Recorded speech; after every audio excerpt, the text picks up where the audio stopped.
6 years later. 6 years later. Ivan woke from a deep sleep and whispered to himself as he slammed his hand into the alarm clock, buzzing away at him to get up for what? Time to get up, he whispered in a quiet fury. He rubbed his eyes until the crusts around them fell off, yawned, shook his head violently, and got up to take a shower. As he went downstairs, dressed now and ready for school, he noticed that breakfast was ready on the table. He ignored it, except for one piece of toast, which he grabbed, spread some butter on, and took off for the street, ignoring both of his parents, who sat quietly watching TV in the other room. He'd made sure to remain quiet enough not to disturb them, as he didn't feel like talking. He seldom did. Once he reached the pavement, he took a breath, tossed what remained of the toast on the ground, and began to walk to school.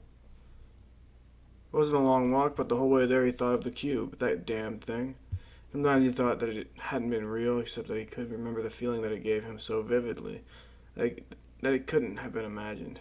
There was simply no way in his mind that he had imagined the cube, but he knew that if he ever told anyone about it, that's exactly what they'd tell him. Much of his time was occupied with thoughts of the cube. Where was it? Who had it? And how had they found it? Ivan didn't know. He had no answers, but he thought of it anyway, and the thoughts tormented him. Thoughts, too, of his parents reminded him that in some way he had failed to reach them. Perhaps he would have been able to reach them if he had kept the cube closer, protected it. He blamed himself for it, and he couldn't help but think that he had ruined his chances of ever finding his true parents. But what did he care? His parents had abandoned him at birth. Surely if they were still alive or wherever they were, they did not think or care of him. Surely then he should not think or care about them. It made sense, really, but he could not help but feel a deep pain in his heart. Ivan was quite tall now, taller than most of the other boys in school. He was well built and strong, and he did well in sports, but he didn't prefer them. Rather, he enjoyed to keep to himself, though it did seem that many people wanted to be his friend, and many people disliked him because he would not associate with them. But it wasn't that he hated them, but rather that he did not feel he had the energy to be around any of these people for any length of time, or the patience. Ivan was a smart kid, but he didn't do much of his schoolwork or try very hard at it, so his grades sometimes suffered. He didn't care. He felt that his grades meant very little to him, and he didn't plan to go to university after school with what he thought was good reason, though he neglected to inform his parents of this, as he was sure that they would not approve.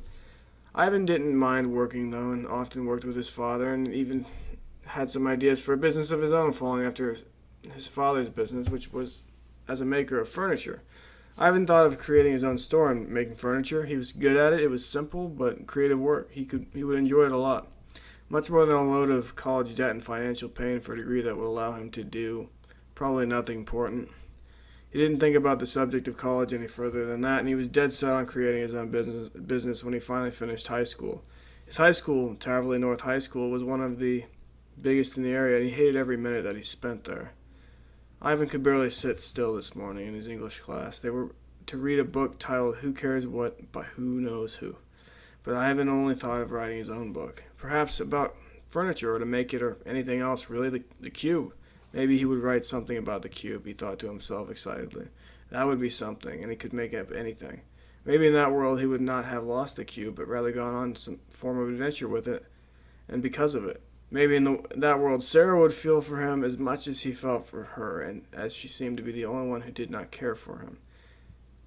Perceivably. He didn't know why he was so fixated on her, but he was, and he could never quite commit to a girlfriend because of it, though he had several since his time in high school, all unknown to his parents, of course, as they would not have allowed him to date. Sometimes he wondered why he was destined to feel so miserably, but often he wasn't sure if it was because he lost the cube, his parents, or if he was just a sad person. Truly, he couldn't tell which it was, but suspected that it was a combination of all three of those things. He thought about it a lot, and why did he have to lose the stupid cube anyway? He hated himself for it, and that was the truth. When English class ended, Ivan left in a hurry and headed to his locker, a lonely thing hanging by the edge of the other lockers, peering out of a window now stained with raindrops. He wondered, watching the rain as it fell, could he write such a book as he had imagined? Would that fill the cube-sized hole in his heart and soul, or would it make him long for it ever the more? He did not know, but he wanted to try, and when school had ended and he had enough of everyone there, he hurried home to begin to write it. When he arrived, he marched himself to his room, took out a small booklet that he had thus far neglected to write in, and began to scribble down the first words to the book titled The Cube. The first chapter of the book, as Ivan neglected to write a prelude, was about a boy who met a girl and found a cube at the age of 10. Simple enough. So far, it was just about him, but as he finished the first chapter and began to write the second chapter, he added in something different. His first adventure with the cube. Scribbling furiously, he wrote down every detail of what he had wished and wanted to happen. He'd imagined it vigorously and for a long time, so it was easy to write down. First, of course, he described himself discovering the cube for the first time, but quickly after that, he wrote down that the cube had teleported him to a new part of his Taverley, one that he had never explored before, and in reality, there were quite a few parts of Taverley that he had neglected to explore. He supposed that he saw no point, but with the cube in this story, there was a clear purpose to find his parents. Somehow he described himself in the booklet. Somehow he knew that his parents were close.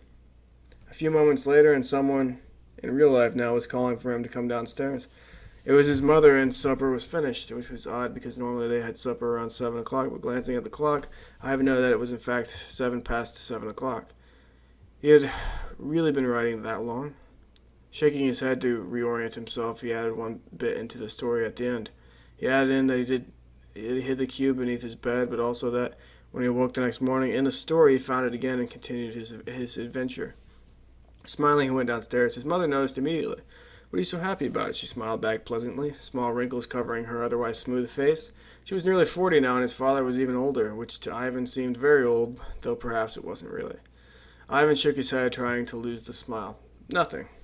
"Must be something," said Ivan's father positively, who was reading a newspaper. One couldn't see behind his face behind it. Ivan sat down across from his father, and as he did, he noticed that the newspaper had a heading that read, "Man committed for rantings of a cube." This terrified Ivan and shocked him, but it probably meant nothing, right? He looked down at his food and tried to ignore it, as he did not want to bring up the cube, especially since he had been writing about it, but he could not help himself. He turned to his mother. "Hey, have you heard about the man who was just committed?" Admittedly, Ivan did not know what this word meant in this context, but it didn't sound good for talking about a cube or something. His mother shook his head in surprise and said in a high tone, "No, I don't, honey." Ivan's father put down his newspaper, and apparently he hadn't read the front of it because he didn't know anything about it either, so Ivan pointed it out on the newspaper. "I heard something about it earlier, and I saw it on the front of your newspaper, Dad," Ivan pointed. Ivan's father turned the newspaper around and began to read. When he was finished, he announced what it said. Yeah, it says that a man in his early 20s went mad and started rambling about a cube. Caused a big scene at the market, and they had to commit him. At the market, Ivan questioned. Wait, what does committed mean? Ivan's dad sighed a little and put down his glasses, which he had used to read the paper. Well, it means they put him in an asylum. Not permanently, most likely, but he still has to go there for treatment until he's better. Ivan nodded his head in stark horror. "Right," he said. "Well, that sucks." Ivan's dad nodded, and Ivan's mother nodded as well. "It's tragic," she said. "Yeah, and at the market," his father repeated. "Our market?" asked his mother, as Ivan waited patiently in fear. "Yeah," said Ivan's father. "Crazy." Ivan nodded but said nothing. His thoughts were on the cube, and he wondered if the man had lost his mind at the market because of something like the cube. Then perhaps he should go there. But that was crazy, and surely he would be labeled just as mad as if he went around asking about a cube when a man had just been committed to an asylum for ranting about one. Still, he did not think they would commit him unless he caused a scene and really seemed out of his mind, but he was hesitant. He had to go there. He had to investigate.